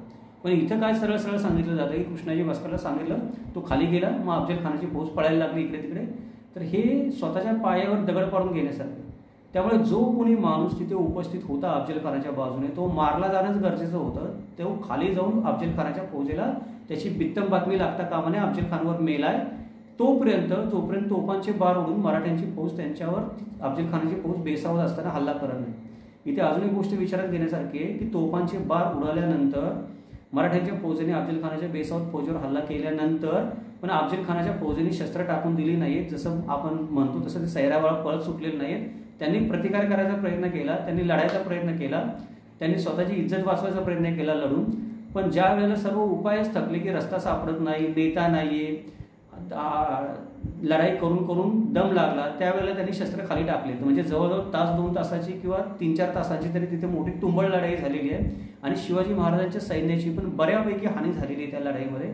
ही हानी झाली आपण कशावर म्हणू शकतो की सभासदांनी त्याच्या बकरीमध्ये लिहिलंय की ज्या लोकांचा मृत्यू झाला त्या लोकांना शिवाजी महाराजांनी त्यांच्या विधवांना निम्म वेतन दिलं, कोणाची जखम झाली त्याला इतके पैसे दिले, मोठी जखम झाली इतके दिले, छोटी जखम झाली इतके दिले. याचा अर्थ काय आहे की शिवाजी महाराजांच्या फौजेचं पण अफजल खानाच्या फौजेवर हल्ला केल्यानंतर बऱ्यापैकी नुकसान झालेलं होतं. म्हणजे ती फौज बेसावत होती औरंगजेब अफजल खानाची, तरी एवढं नुकसान केलेलं आहे त्यांनी मराठ्याच्या फौजेचं. मग हा जर कृष्णाजी भास्कर पळत खाली गेला असता, त्याला सोडला होता तेव्हा, आणि त्याने त्यांना जागा केला असता हारून, तर ते अजून तयारीनं लढले असते ना.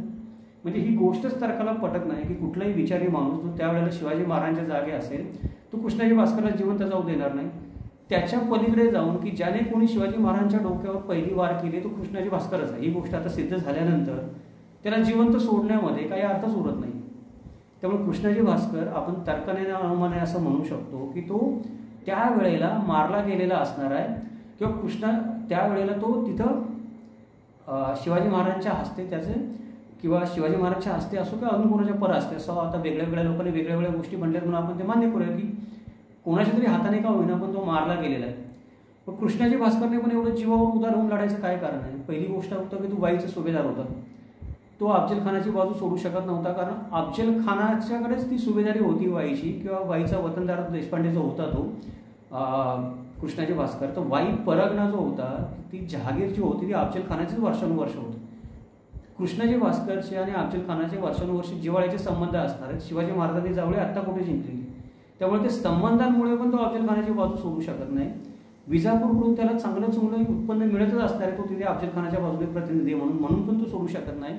आणि दुसरी गोष्ट की अफजल खानाला जर ऐन वेळेला त्याने दगाफटका केला की एवढा विश्वासातला माणूस आहे, ही गोष्ट जर बाहेर फुटली की कृष्णाजी भास्करने दगाफटका केला किंवा कृष्णाजी भास्करने बाजू बदलली म्हणून अफजल खान मारला गेला, तर शिवाजी महाराज सुटून गेल्यानंतर पण त्याला कोणी वाचवायला येणार नाहीये. कृष्णाजी भास्करला कोणीतरी अफजल खानाचा एखादा हस्तक, अफजल खानाचा मुलगा किंवा विजापूरच्या दरबारचा एखादा हस्तक जर कुठे कृष्णाजी भास्कर सापडला तर त्याचा खून करणारच आहे किंवा त्याला काही ना काही शिक्षा होणारच आहे. कारण ही जी लढाई होती ती आदिलशाहीसाठी, अफजल खानासाठी, शिवाजी महाराजांसाठी आणीबाणीची लढाई होती. फार जीवन मरणाची लढाई होती. याच्यामध्ये जर कोणी धोका दिला तर त्याला माफ नाही केलं जाऊ शकत.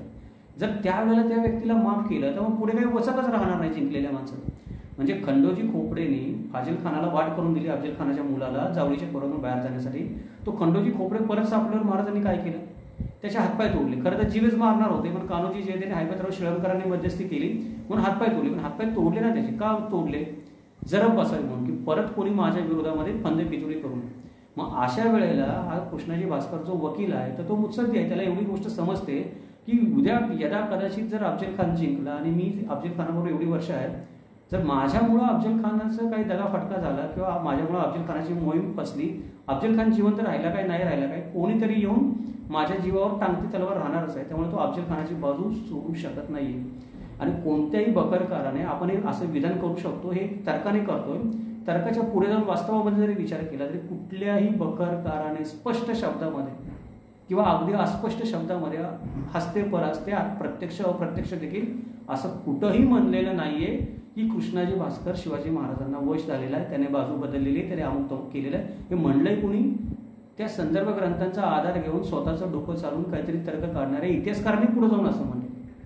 म्हणजे कृष्णाजी भास्कर हा शिवाजी महाराजांना वश झाला होता का फितूर झाला होता, तो त्या कटाचा भाग होता म्हणून शिवाजी महाराजांनी त्याला माफ केलं, मारलं नसावं, या तर्कामध्ये पण काही आपल्याला फारसा अर्थ दिसून येत नाही.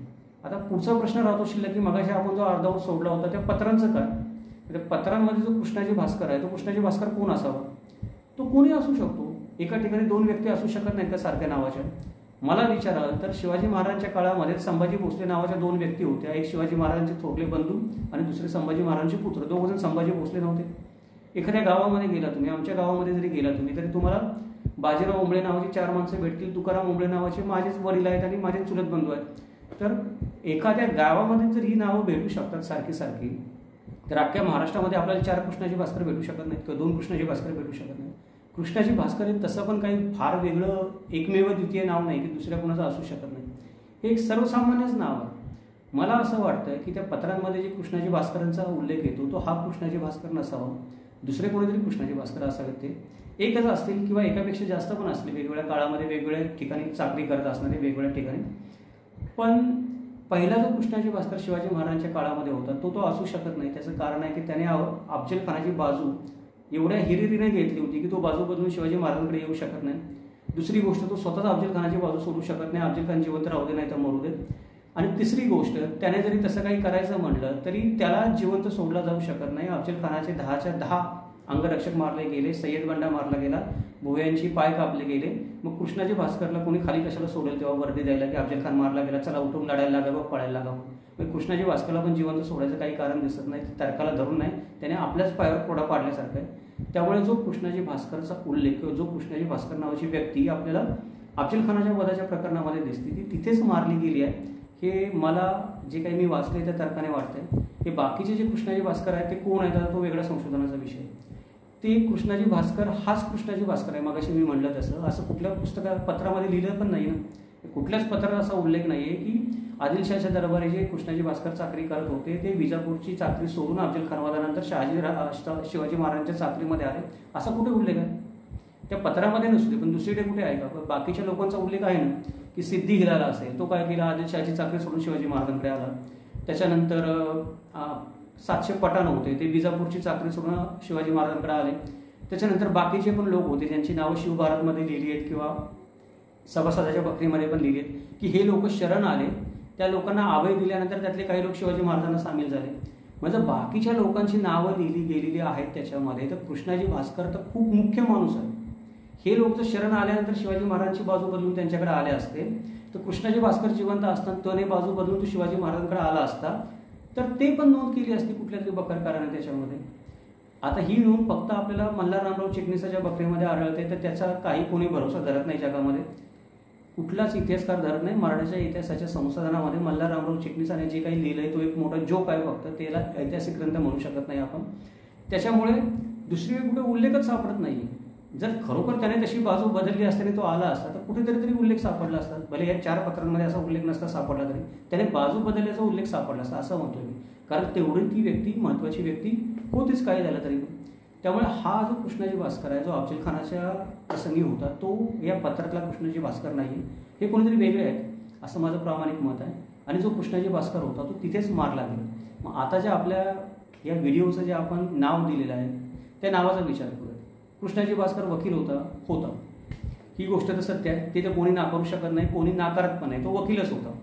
दुसरी गोष्ट, तो अंगरक्षक होताच त्याने ते सिद्ध केलेलं आहे शिवाजी महाराजांच्या डोक्यामध्ये तलवार मारून. शिवाजी महाराजांनी त्याला जीवदान दिलं का नाही दिलं हा वादाचा मुद्दा आहे. त्याने तलवार मारली शिवाजी महाराजांच्या डोक्यामध्ये हा वादाचा मुद्दा नाही, हे लक्षात घ्या तुम्ही.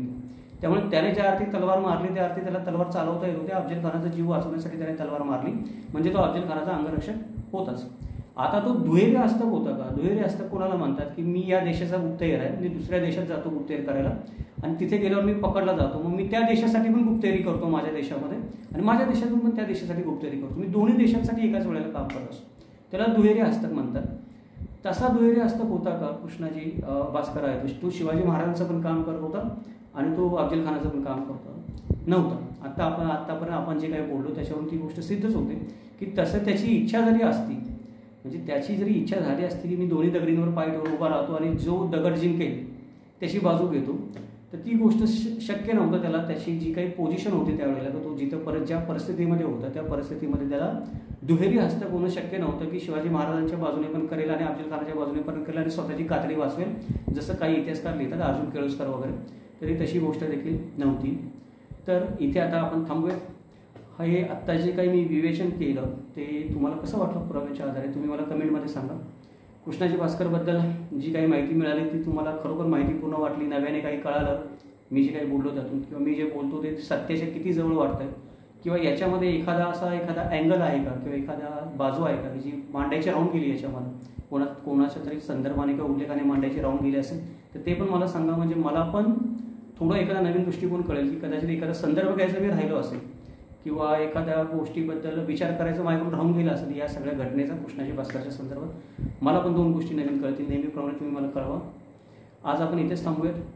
या प्रश्न आणि उत्तरे मालिकेमध्ये पुढच्या भागामध्ये आपण भेटूया एका नव्या अशाच अनोख्या प्रश्नानुसार की ज्याच्यामध्ये आपल्याला काहीतरी नाविन्यपूर्ण माहिती मिळेल, काहीतरी आपल्या ज्ञानामध्ये भर पडेल नाविन्यपूर्ण, आणि एखाद्या प्रश्नाबद्दल आपल्या मनामध्ये जो गोंधळ माजलेला असेल तो गोंधळ थोडा कमी व्हायला मदत होईल. प्रश्नाचं उत्तर मिळेल असं नाही, पण गोंधळ कमी व्हायला मदत होईल. अशा पद्धतीने आपण नेहमीच व्हिडिओ बनवत असतो.